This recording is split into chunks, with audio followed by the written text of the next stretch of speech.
But we're married. We're supposed to stay together all the time.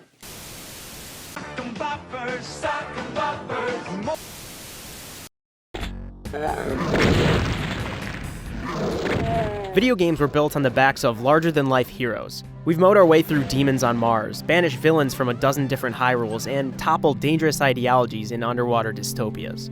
For most of the medium's history, games have granted us superhuman powers and expansive arsenals of weaponry. But in 2012, 4 people began work on a game that would go against that current. They had worked on AAA titles such as Bioshock 2 and Bioshock Infinite and recognized the potential for a different kind of game. So they formed the Fullbright Company and began work on their first release, one that took the environmental storytelling aspects of the Bioshock series and stripped away the rest. Weapons, superpowers, over-the-top characters, and all. In Gone Home, players would explore a mysterious house in the 1990s, finding clues to the whereabouts of their missing family members, gaining insight through the things they left behind. 5 years later, Gone Home is lauded for the way it went against the grain. It spawned a wave of games in its wake, those that place us in the shoes of ordinary people in relatable situations, and also prioritizing narrative power over frantic action. What's more, it told the coming-of-age tale of gay characters, diving headfirst into topics that games, as a medium, have often avoided since their inception. Now, 4 years after Gone Home's release, we traveled to Portland, Oregon to discuss the game's impact with those who made it and those who have since joined the team, to relive how Gone Home sparked a new genre, challenged the definition of a video game, and influenced their second game, Tacoma, in 2017.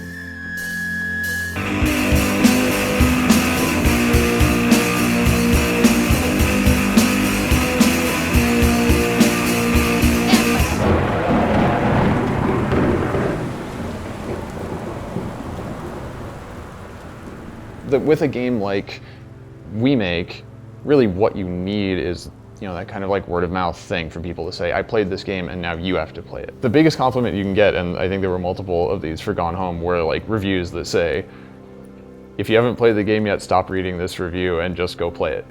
Because like it means that the people who played it valued that experience so much that they don't want to spoil it for someone else. They just want them to have it, and then they can talk about it. And the fact that that can come through just from us letting you get to know this family was a really cool experience. What I thought initially, and I apparently know nothing at all, but is that it would just be a weird little niche thing, and it would be one of those like okay, a few thousand people have played it. They all like it for very specific reasons, and I didn't really think that it would get popular outside a narrow niche, but shows what I know. Having worked on Bioshock 2 and then Bioshock Infinite in Boston, that underlying set of design values, I think, is really what we continue to carry forward in what we do, because we're making stuff that is very different, right? Like, it doesn't have combat, it doesn't have emergent gameplay results from what you do, but in giving you a game world to explore and in giving you a role as a player to kind of live in that world and be able to interact deeply with what's there, to mine basically meaning and express your intent within that experience, that's the core of what we really want to put across with kind of our relationship with the player and the player's relationship with the game world. Yeah, this idea of letting players pull story rather than pushing it on them.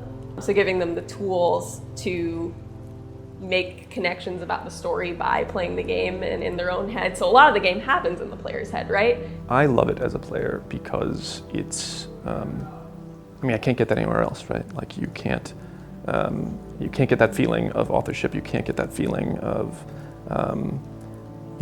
basically writing the story in a way.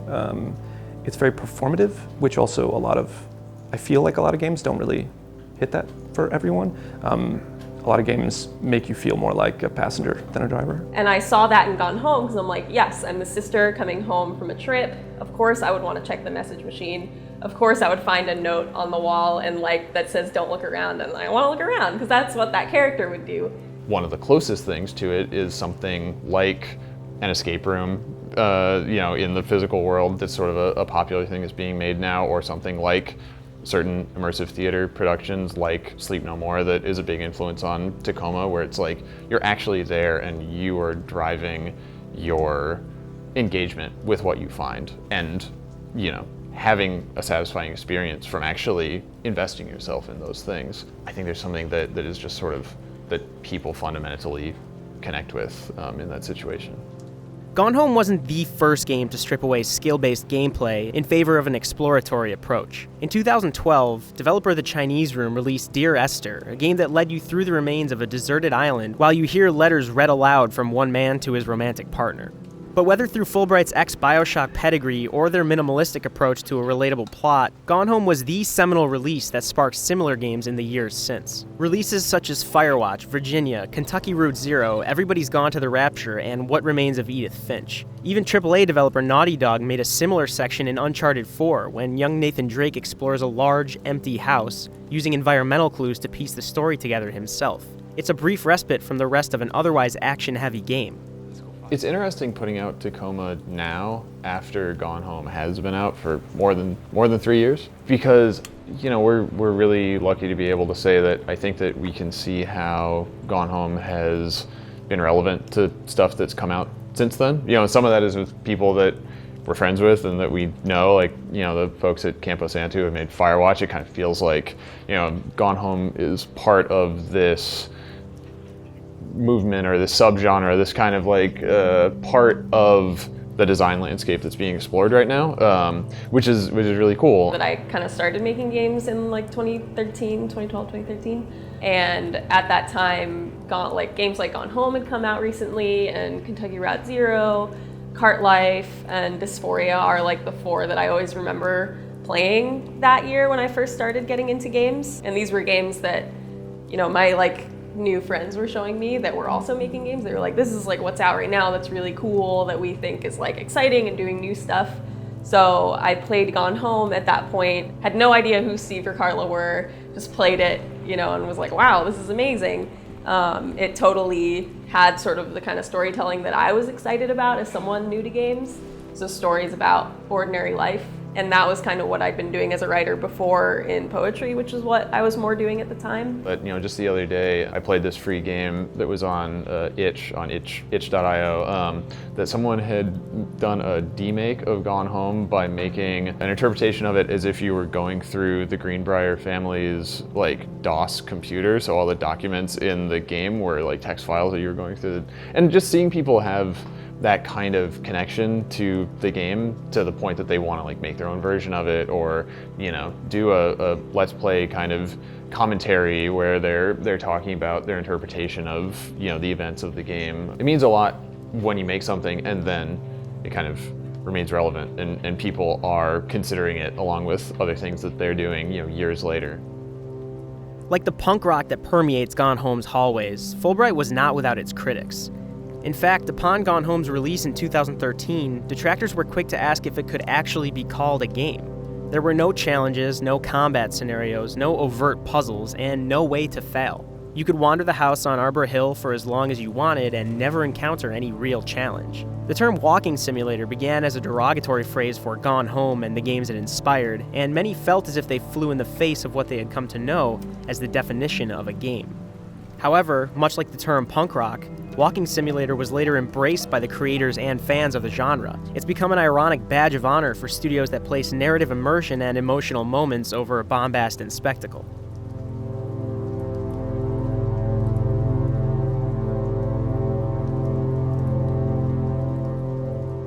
It definitely felt a little bit surprising just because I felt like some people were treating it as if the ecosystem of games was zero sum, that it was if you have something that is less competitive or what have you, it takes away from the world of games. And I was just kind of it's just being added in there. I don't understand how you think there's a finite game pool that everything draws from. I think there are these kind of strata of that kind of engagement with media, which is to say, when you and I read the same book or when you and I watch the same TV show or movie, The thing that we get to own is our interpretation of it, and that's incredibly valuable, and that's basically what criticism and kind of literature has been about as an experience for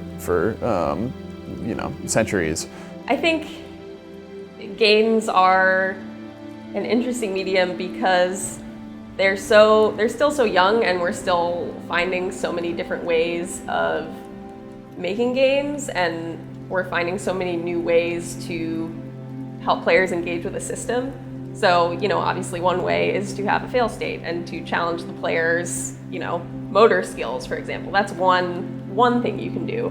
But then there's performance, which draws on stuff like D&D, which is highly performative. You're creating this character and playing out these situations, and it's pretty theatrical if you think about it. I'm curious if actually, personally, that these kind of games would go in the direction I'm interested in, which is actually making them more about expression and taking away things like story. I mean, not saying like there should be no story, but in a way, as soon as you are delivering a linear narrative, it's going to say that A should come before B and before C. And it usually means you have a role in it, and your role in some part is going to be defined by the character you're supposed to be inhabiting. You just see new paradigms of game design happening all the time, especially now that making games is pretty accessible. You can get Unity for free, so you just have people from different backgrounds who have different ideas about what games are making them. And I think, with Fullbright, it's really interesting because Steve and Carla come from working on Bioshock, which is this shooter game, but they saw something in that feels very different from what that is, but still draws on a lot of its traditions.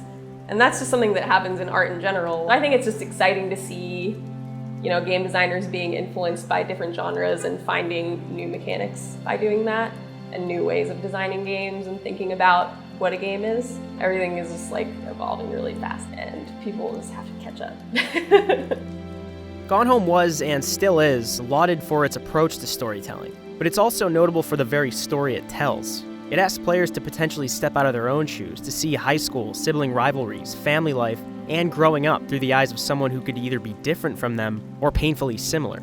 And rather than giving you weapons, acrobatic abilities, or puzzle-solving skills to express yourself, Fullbright decided to go down a second path, one charged with empathy and understanding, focused on the coming-of-age story of a teenage girl exploring her sexuality.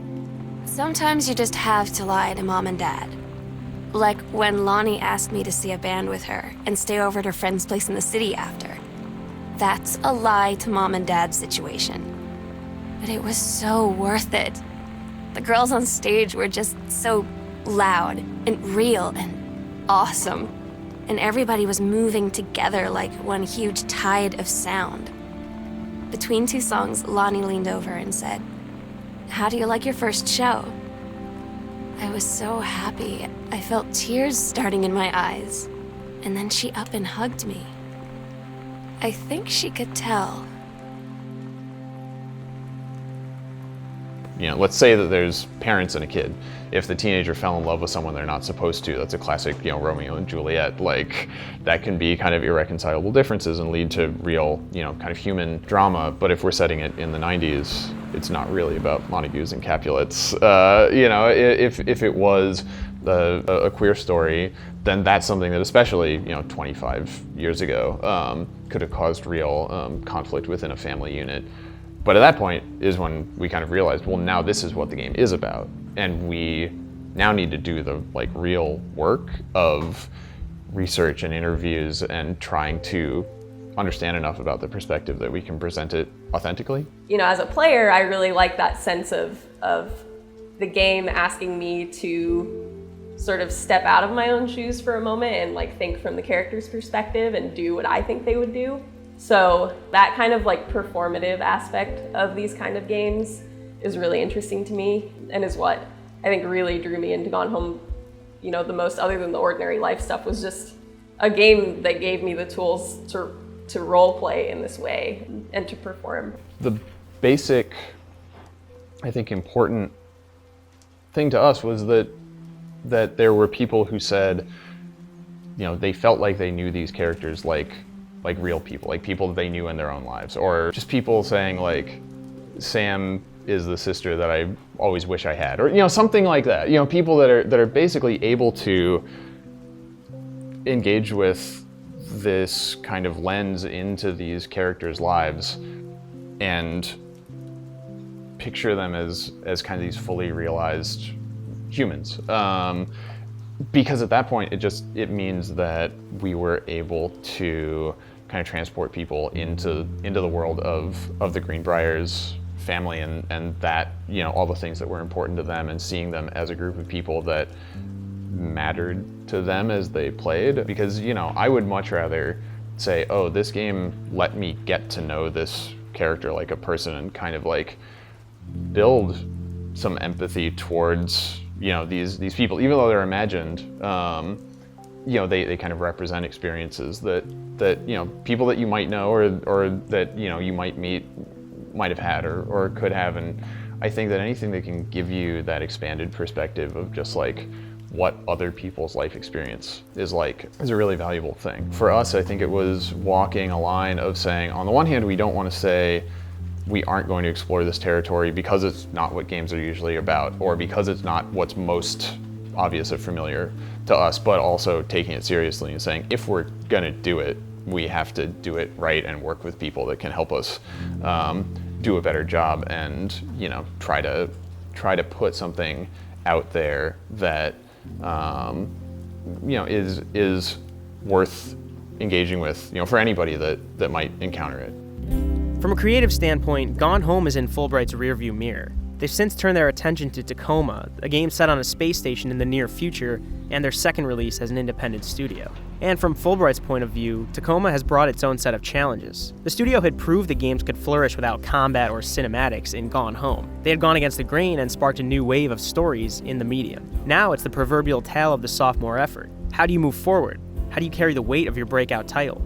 How do you develop your creative identity without sacrificing what made you notable to begin with?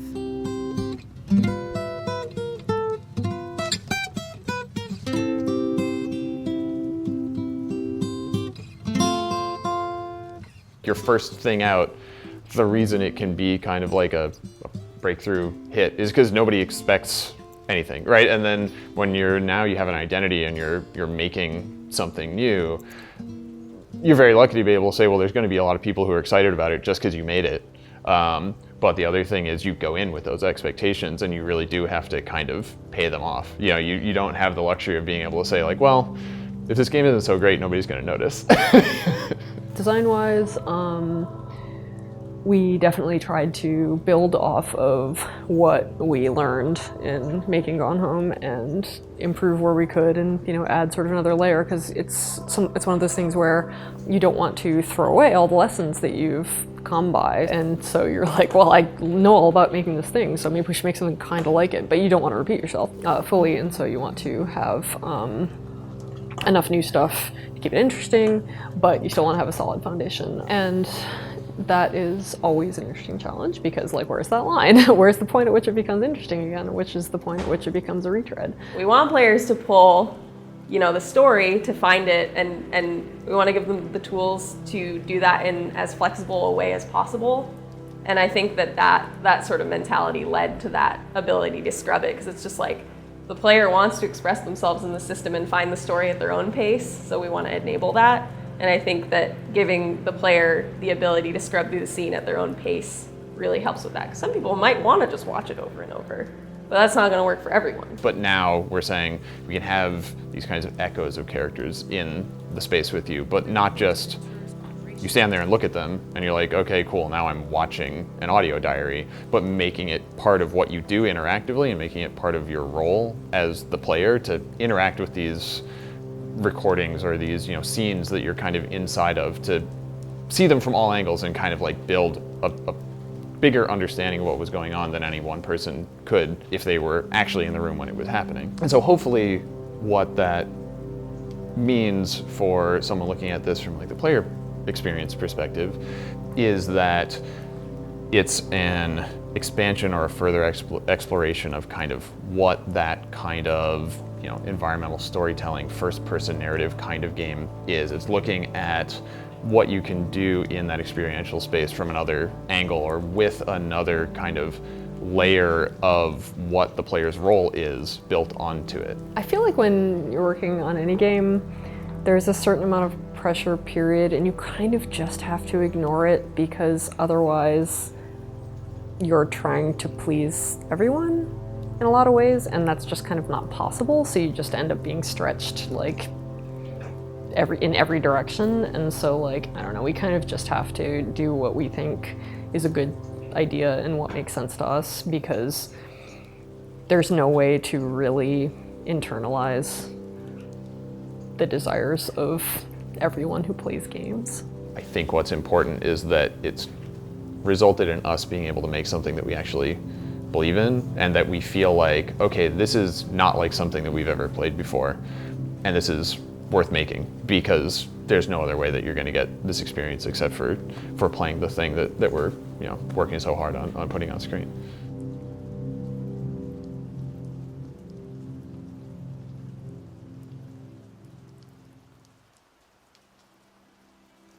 Every medium has its rebels, those unafraid to pursue originality when so many others are eager to conform.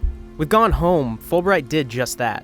They stripped away several tenets of the AAA games they themselves had previously worked on. They not only made a game, but asked, what can games be? With Tacoma, Fullbright set out to prove that they could refine walking simulators, that the genre still has weight, that they could continue to tell grounded stories about people with their own hopes, anxieties, and flaws. Much like the characters in Tacoma, the members of Fullbright are constantly fighting back against a massive tide of resistance, and like any bold creators, they'll likely continue to do so.